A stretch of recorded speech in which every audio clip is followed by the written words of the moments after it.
C'est Robin Off, aujourd'hui on se retrouve pour une toute nouvelle vidéo. Aujourd'hui on va réagir à la vidéo d'Alpha Casque. Je n'ai jamais autant dosé un jeu en parlant de Monster Hunter Wilds. Et moi je vais vous donner mon avis sur Monster Hunter Wilds sans avoir joué au jeu, mais en ayant joué une quinzaine d'heures à Monster Hunter Rise. Je pense que j'ai compris le principe du jeu. Et voilà, et ça commence dès maintenant. Le jeu, c'est-à-dire que mon personnage, là, je peux difficilement le rendre plus fort. En fait, j'ai tous les joyaux les plus forts en plusieurs exemplaires. Je peux me faire des armes craquées dans tous les sens. J'ai les sets d'armure les plus forts. J'ai upgrade avec les sphères d'armure, Ok, toutes les armures quasiment que j'utilise pour mes sets optimisés. Donc là, les amis, je suis à un point où le jeu, je l'ai atomisé sa maman. En même temps, je lui ai mis 143 heures. J'ai un peu fait que ça, là, récemment. Ça m'a... Le jeu m'a happé. Bon, on va en parler rapidement, mais en gros, moi qui ai découvert la série Monster Hunter Rise, du coup, grâce à Wild, pour le coup, ça c'est bien vrai. J'ai découvert du coup la série Monster Hunter grâce à Wild, et du coup j'ai acheté Monster Hunter Rise. Alors vous allez me dire, il n'y a aucun rapport avec le jeu, mais en vrai, moi je trouve que qu'en fait, genre, j'ai acheté le même jeu, mais juste à une époque différente. Simplement, le jeu se ressemble vraiment énormément, je trouve. Bon, j'avais pas joué au jeu, je pense qu'il y a des trucs. Enfin, j'ai regardé des lives aussi par rapport à ça. Et il y a que concrètement pour moi les menus qui changent et peut-être l'histoire. Ce qu'il faut noter sur le jeu, c'est que comme il l'a dit, il faut lui foutre des heures dans la gueule. Ça, c'est abusé. Euh, pour qu'on considère que tu as avancé. C'est simple. En 10 heures de jeu sur Monster Hunter Rise, donc 10 heures de jeu, on rappelle que 10 heures de jeu c'est la fin d'un jeu pour certains jeux qu'on nous vend de manière de manière globale. 10 heures de jeu c'est un bon jeu. Moi j'ai fait Zelda Echo of Wisdom, c'était 35 heures de jeu pour finir l'histoire, donc c'est quand même beaucoup.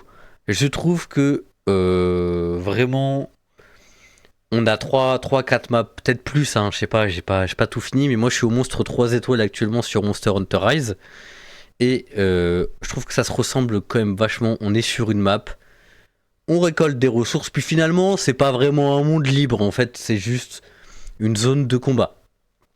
Voilà, ça c'est un peu mon avis sur Monster Hunter Rise slash Wild. Là maintenant on va voir ce qu'il a à dire de plus. Mais je pense qu'il va être à peu près du même avis que moi. Voilà. happé. Bah, j'ai peut-être déjà répondu à toutes les questions, mais c'est pas grave. Globalement, mon débrief, moi, sur le jeu, j'ai passé un trop bon moment à oblitérer le jeu. Je me suis trop amusé sur C'est vrai que Monster c'est Hunter cool. Wilds. Genre vraiment, je trouve que le jeu, il est incroyable. Le gameplay est fou. En fait, vraiment, le jeu a un effet addictif sur moi parce que je suis vraiment tombé amoureux du gameplay que je trouve, mais... pour moi, c'est vraiment la quintessence de la fluidité qu'on peut avoir avec un système de combat aussi développé que celui de Monster Hunter. Il y a quelques soucis de manœuvrabilité, de maniabilité quand même assez pénibles, notamment. Alors, juste, je coupe rapidement. Nouvelle match bientôt du jeu. Ouais, d'ailleurs, il y a une conférence aujourd'hui, mais on en parlera juste après. D'ailleurs. Et. Enfin, d'ailleurs, ouais, 30. Il va falloir qu'on se dépêche un peu. Mais du coup, juste, ce que je disais, c'était. Là, il vient de parler du système de combat. Je suis assez d'accord, le système de combat, il est très bien. Mais pour moi, sérieusement, faut vraiment que vous ayez déjà joué un Dark Souls, hein. Franchement, je vais dire les termes, mais les gens sont peut-être pas d'accord, mais j'ai l'impression de jouer face à un boss de Dark Souls. Juste, il a pas le même skin. En gros, le sac à PV, c'est un bestiau, et encore, c'est un animal, en vrai, moi je trouve que c'est un animal, mais bon. J'ai dû aussi dépasser ce stade-là de c'est un animal, c'est un boss, pour vraiment apprécier le jeu. Mais en soi, c'est juste des sacs à PV. Et si tu meurs, bah voilà. Et tout dans le HUD me fait penser à Dark Souls en vrai. Alors je dis pas que je kiffe pas, hein. Je kiffe que ça soit comme ça. Mais il faut savoir ça quand on joue au jeu. Et le menu, il est pas intuitif. En fait, il est très moche visuellement. Enfin, du moins sur Rise. Il est très moche. Mais dès que vous êtes à un combat, vous allez très vite apprendre à le comprendre. Ça, franchement, genre, j'étais dans 2-3 combats. Hop, hop, hop, ça, les baies, etc. J'ai très vite capté comment ça servait. Enfin, comment m'en servir. Mais vraiment, il fallait être dans un combat. Voilà, je reprends. totalement avec l'insectoglaive. Vraiment, des fois, j'ai l'impression que de jouer du piano sur ma manette, c'est compliqué. Mais je suis conscient que les devs peuvent pas non plus faire des miracles quand t'as autant d'input, autant de boutons à maintenir et tout. Ils font ce qu'ils peuvent pour nous aider à customiser ça au max et nous arranger le coup. Après, je suis peut-être pas le meilleur. Hein. Moi, j'ai vraiment kiffé les monstres dans leur ensemble. Les monstres sont vraiment quasi tous des bangers. Voilà tous les monstres du jeu actuellement là. On en a 29 au total du coup. J'ai trouvé ça incroyable. Ouais, il y a beaucoup de trucs à faire. Ça, c'est bien. Un jeu de ma vie en une si petite durée. C'est la première fois que je dose un jeu à ce point. Je suis d'accord, c'est un bon jeu à doser.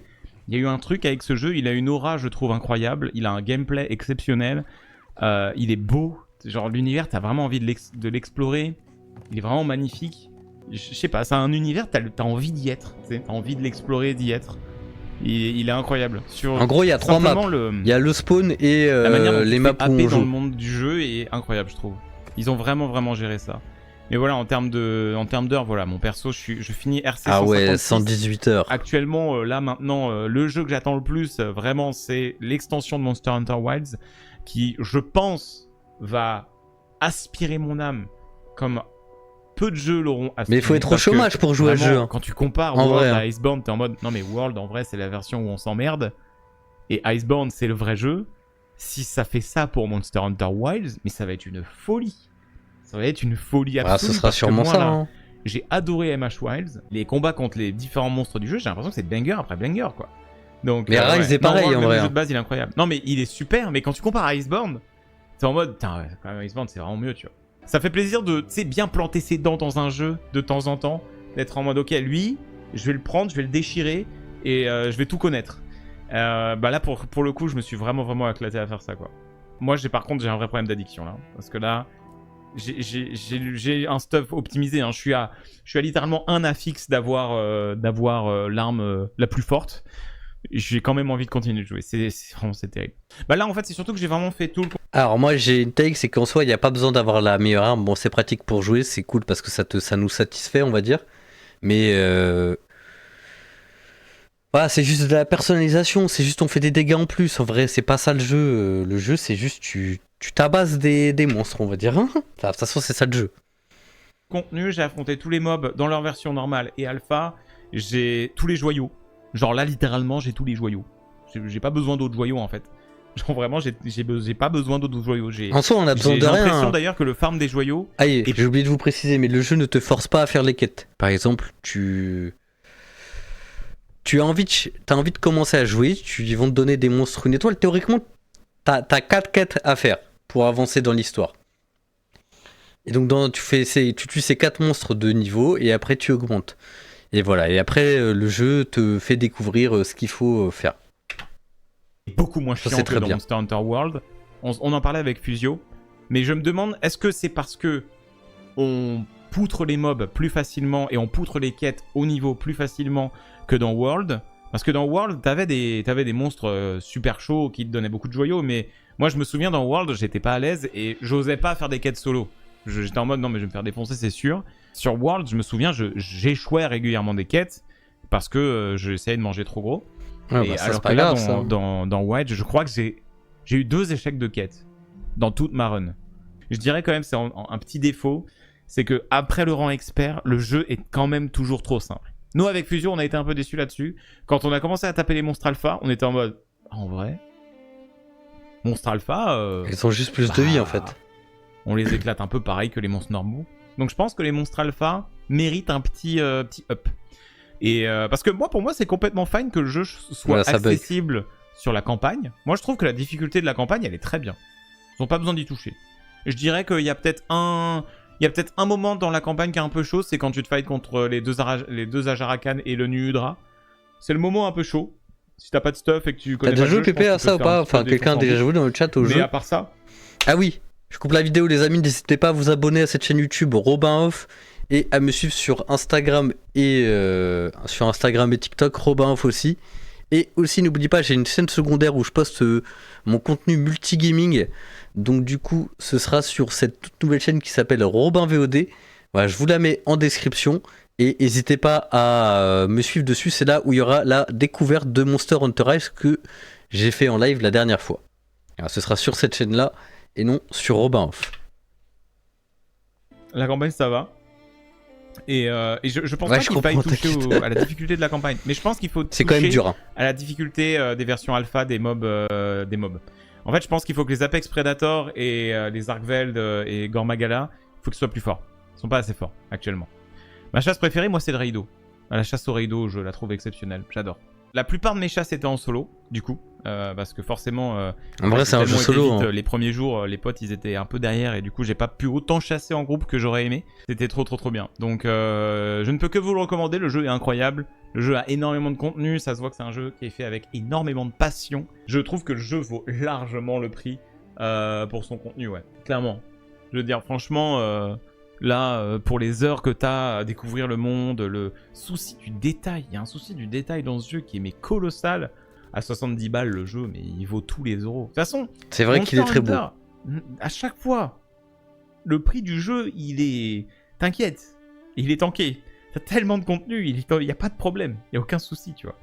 Je vous dis, c'est une des fanbases parmi les mieux traitées de toutes les fanbases de jeux vidéo. La fanbase Monster Hunter. Vous mangez constamment trop bien. C'est trop bien être fan de MH. Et j'étais triste, moi, quand Monster Hunter Rise est sorti, parce tout le monde que mange. j'ai pas Il a réussi le à droit de jouer au accrocher jeu. avec le jeu autant que j'aurais aimé. Et du coup, ben, je suis passé à côté, alors que j'aurais aimé poncer Rise. Mais quand j'avais testé, j'ai Bah moi, je suis sur Rise, les amis. Je pense que c'était l'aspect un peu plus retour à l'ancienne et plus éloigné de World, moi qui m'a pas convaincu, comme beaucoup d'autres. En vrai de vrai, hein, moi qui suis sur Rise, je trouve pas qu'il y ait de différence. Franchement, hein. Je vous l'ai déjà dit au début de la vidéo, mais je trouve pas qu'il y ait de différence. Dans ce cas, notamment les nouveaux chasseurs qui sont arrivés à World, dont je fais partie, la nouvelle génération de chasseurs, les chasseurs casus, hein, les touristes, bah on n'a pas forcément été convaincus par Rise, alors que notamment Rise, bah justement, je crois a beaucoup plu aux vétérans. Juste vous je suis un vétéran alors que j'ai jamais joué au jeu, les mecs. Je l'ai fait plusieurs fois, ça. Tu marches dans la forêt en abondance. J'ai eu à 15 balles sur Vinted, des amis, et franchement sur Switch. Ou si vous avez un PC, etc., achetez-le sur PC, sur Instant Gaming, etc., les mecs. Je sais, il y a eu Kingdom Come. Ça, pour le coup, il a raison, il y a des heures de jeu à ne plus en avoir. Je dois travailler. Si on doit résumer les défauts de Monster Hunter Wilds, optimisation pas ouf, porte d'entrée pour les joueurs qui n'ont jamais joué à un Monster Hunter, pas toujours évident via l'interface qui est un petit peu mystique, il faut le dire. L'interface, les combos, tout ça, genre vraiment des fois ça peut être faut lire. Un peu beaucoup. Faut juste lire. À prendre en compte pour un joueur qui débute, qui découvre. Et difficulté du jeu qui n'est pas assez élevée, notamment au rang expert, à la fin du rang expert. Genre quand vraiment vous tapez les Predator Apex en version alpha, ces ennemis-là ne sont pas assez forts. Mais cependant, c'est apparemment la critique qui est faite à tous les Monster Hunter qui sortent. La version de base sort, tout le monde est en mode « Ouais, c'est trop facile !» L'extension sort 1 an plus tard. « Au secours, mes dents, où sont-elles? Elles sont tombées !» Oh là là, tu ne les aurais pas vues? Je me suis fait casser la gueule 3 fois. Après, faut qu'ils dosent aussi, faut quand même garder les joueurs aussi. Donc, c'est tout ce que j'espère pour l'extension de Monster Hunter Wilds qui sortira, je sais pas trop dans combien de temps. Il me semble que Monster Hunter World était sorti en janvier 2018 et Monster Hunter World Iceborne était sorti en septembre 2019. Et je crois que pour Rise, c'était aussi quelque chose comme... il est sorti en février et l'extension était sortie en juin de l'année d'après. Donc c'est environ un an et demi d'attente. Donc voilà, dans un an et demi, on aura la suite, probablement, j'imagine, s'ils s'en tiennent à ce rythme. Et puis, Capcom, actuellement, Monster Hunter, c'est leur plus grosse licence. Voilà, c'est devenu leur plus grosse licence. Vous inquiétez pas qu'ils vont bien s'en occuper. Et puis surtout, devant le triomphe du jeu, ils vont vraiment bien s'en occuper. Oh, si.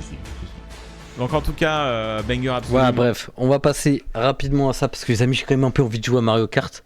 Je vais lire, hop, rapidement, on va aller sur Thread, les amis. On va lire les nouveautés qui viennent de sortir. J'ai vu qu'il y avait un tweet de jeuxvideo.com qui est sorti. Hop,